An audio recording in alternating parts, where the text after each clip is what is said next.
You slammed hard, really hard. Maybe you sprained an ankle, broke a bone, and even though you are physically recovered, you're having a tough time getting back on your board mentally. What do you do?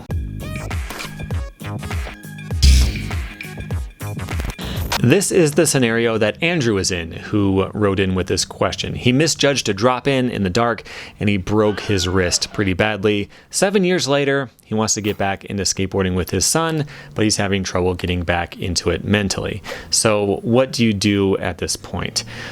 I read articles from a lot of sports psychologists. This is kind of a new thing as multi-million-dollar teams invest more money in the recovery from injury from the mental perspective. Now that you're cleared to physically move again, how do you get back in the game in your head? And a lot of these articles had a few things in common.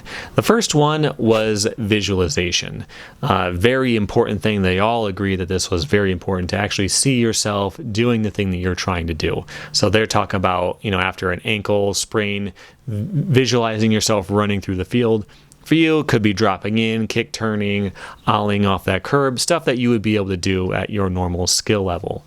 And the Association for Applied Sports Psychology recommends doing it at the end of a rehab session. If the injury is long past and you're not in rehab, maybe doing it after a workout or a stretching session would do the best. And they talk about doing external imaging.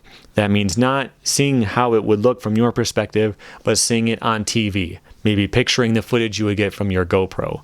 You really wanted to do the no-stall the fakie at the skate park, you're going to visualize exactly how it's going to look. The second tip is to keep yourself involved in skateboarding at whatever level you can. In about 2006, I sprained my ankle very badly to the point where I couldn't kickflip for about 6 months. And in that time, I did every no-comply trick I could imagine. I filmed the whole video part's worth of no-comply combinations and boneless as well because my front foot, which was sprained, would just be on the ground. So what is that for you? Can you kick turn around in a ramp? Can you just ride around, maybe slappy nose slide on a curb? Can you drop off of a curb? What can you do with your injury that keeps you on a skateboard but not in danger? Something low risk that can keep you engaged in skateboarding. And that is a very important thing to do. If you've been out of it for a while, coming back at it kind of slowly, maybe just getting on a board, maybe just carving around some transition, anything you can do to keep yourself in the game in skateboarding and get yourself back into the mindset of skateboarding is going to be a good stepping stone. You can save those 360 flips for when you've got some of your confidence back. The next important step is goal setting, and these need to be smart. I don't mean intelligent, I mean the acronym SMART, which stands for specific, measurable, attainable, relevant, and time-bound. So it could be that I want to drop in on the 6-foot quarter pipe by the end of the month. It is specific because it's that specific quarter pipe right there. I know exactly what I'm trying to do on it. It is measurable because I either do it or I don't. Attainable because in my case, maybe I did that before I got injured. I know that it's possible for me.